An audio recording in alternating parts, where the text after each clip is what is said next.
So recently, some white guys and some black women swapped Twitter avatars or pictures online. They didn't change their content, they kept tweeting the same as usual. But suddenly, the white guys noticed they were getting called the N-word all the time, and they were getting the worst kind of online abuse. Whereas the black women all of a sudden noticed things got a lot more pleasant for them. Now, if you're my 5-year-old, your internet consists mostly of puppies and fairies, and occasionally fairies riding puppies. That's a thing, Google it. But the rest of us know that the internet can be a really ugly place.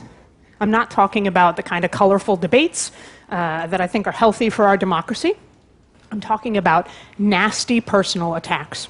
Maybe it's happened to you, but it's at least twice as likely to happen and be worse if you're a woman, a person of color, or gay, or more than one at the same time. In fact, just as I was writing this talk, I found a Twitter account called Sally Kohn Sucks.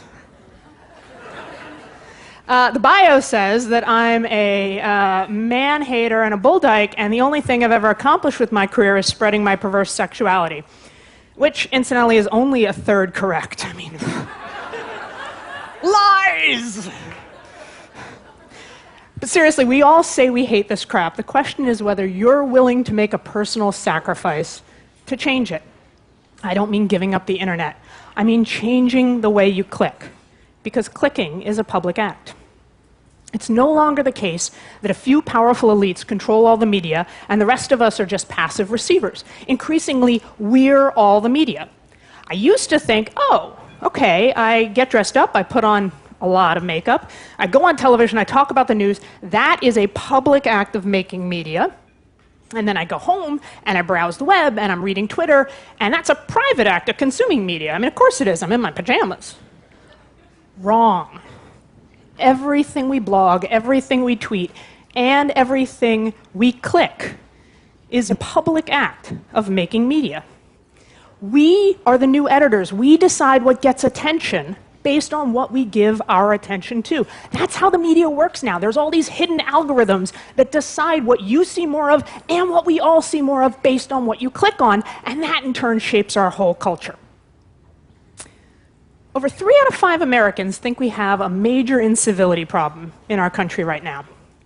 But I'm going to guess that at least 3 out of 5 Americans are clicking on the same insult-oriented, rumor-mongering trash that feeds the nastiest impulses in our society.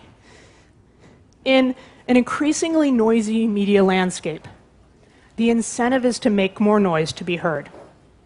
And that tyranny of the loud encourages the tyranny of the nasty. It does not have to be that way. It does not.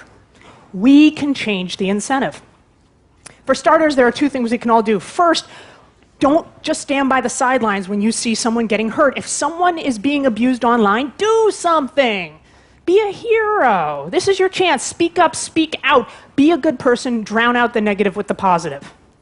And second, we gotta stop clicking on the lowest common denominator, bottom-feeding link bait. If you don't like the 24/7 all Kardashian all the time programming, you gotta stop clicking on the stories about Kim Kardashian's side boob. I know you do it. You too, apparently. I mean, really, same example. If you don't like politicians calling each other names, stop clicking on the stories about what one guy in one party called the other guy in the other party. Clicking on a train wreck just pours gasoline on it. It makes it worse. The fire spreads. Our whole culture gets burned. If what gets the most clicks wins, then we have to start shaping the world we want with our clicks. Because clicking is a public act. So click responsibly. Thank you.